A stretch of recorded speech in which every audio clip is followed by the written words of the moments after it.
You bring her up in what they call the bourgeois American type society family. You know, you bring them up so they don't screw until they get married. You take them to church. You teach them all you can, what you think you can teach them about how to bring up a family, how you should look and act. And they send them to college. You'll bust your hump. You know, government subsidy. Nobody's paying nothing. You save your money or you borrow the money. You work overtime. You send her to college. You want her to get an education.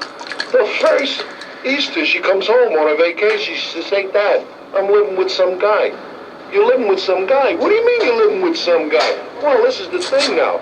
Free love. We're getting away from...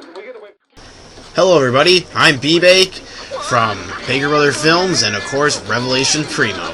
Today we're going to be starting the Ralph Bakshi Marathon, and what a great movie to start off with, Fritz the Cat. This movie is pretty insane, but it's also pretty cool too.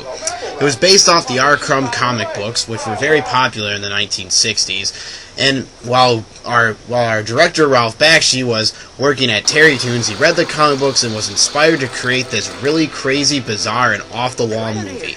So to give you the basic plot, and I put a question mark in front of that because this movie doesn't really have a plot, at least a continuous story plot, but a bunch of different events in the little life of our hero Fritz the Cat. It's a great parody of the 1960s culture, all the confusion and frustration that was going on between college students. It makes fun of that, and it's really good at it. God, the place is crawling with phonies. There's things I really like about it and things I sort of dislike about it. Here's the things I like about it. I like how Fritz seems like a very clever but also stupid character at the same time. Sitting around bullshitting with pretentious fat-ass hippies. No more the books, the spoutings of a bunch of old farts who think they know the whole goddamn score.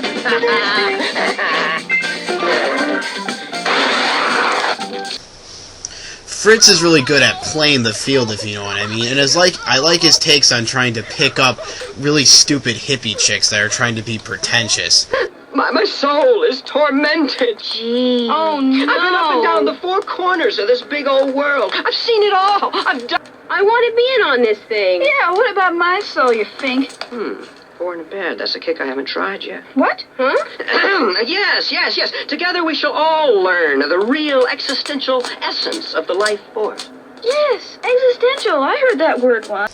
Also, I think this film does a great job making fun of how white people were trying to be so sensitive to black people, such as in this clip right here. I worked for Head Start for free last summer. Black kids are so much groovier. I went to a couple of Black Panther meetings. The time for nonviolent revolution is past. More power to the people. I ain't no jive-ass black nigger, honey. Who do you think I am, Geraldine? Another great thing about this movie is the voice acting in it.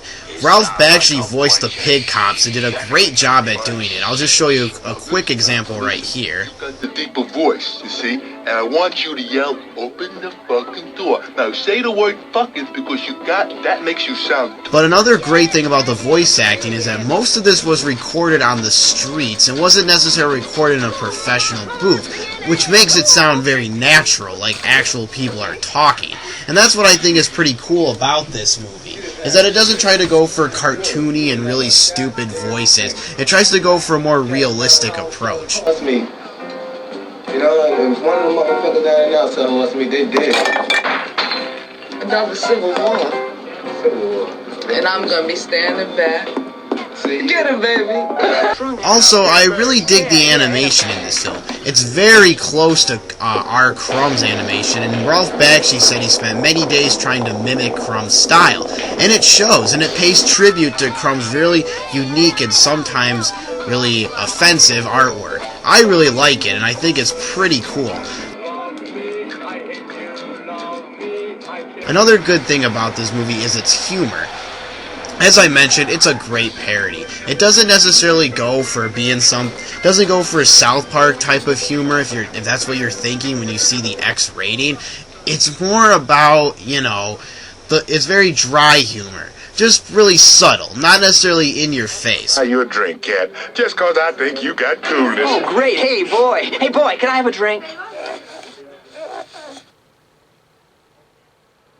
Oh, man. I also like there's two characters I really like in this movie too. Winston, Fritz's sort of girlfriend. The conversations that her and Fritz have are very realistic in tone and set up sort of the things that couples argued about during the days of the 1960s. Hey, this is for shit. You made a big bourgeois deal out of everything and ruined it completely. I was gonna bug out and be free from all this bullshit and roam around and dig everything and really have a good time. Your naivete is astounding. You'd be completely lost without me, Fritz, and you know it. You're a motherfucking bitch. I see the hard facts of life. I am realistic, something you're incapable of. And then you have the heroin-addicted Nazi rabbit. I don't know, I just like the way this character looks. It makes me laugh really hard, and I'm sure this was intended to be really goofy.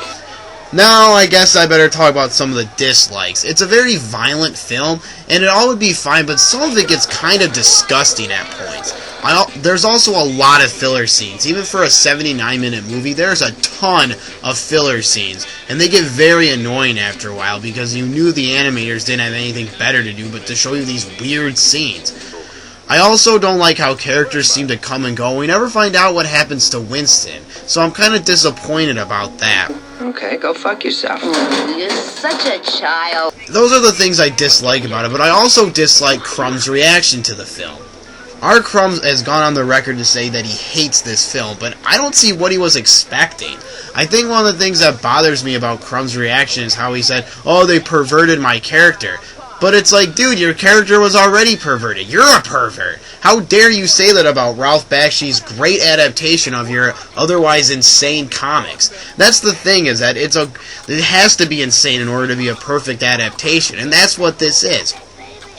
A lot of people will rub this film off as trying to be something pretentious or different at the time, trying to fight against the mold, and I do have to agree, it hasn't aged as well as Bakshi's other films, but to be honest, it's very enjoyable, and watching it a second time, I found myself laughing harder than I did the first time I watched it. It's really a movie that I think high schoolers won't understand, especially if they try and watch it, but more of like an older audience, especially people who lived during that era, will get a big kick out of this. So overall, I give this movie a 3.5 out of 5. It's ambitious, it has great animation, and overall, it's, well, Fritz, why don't you tell me what it is?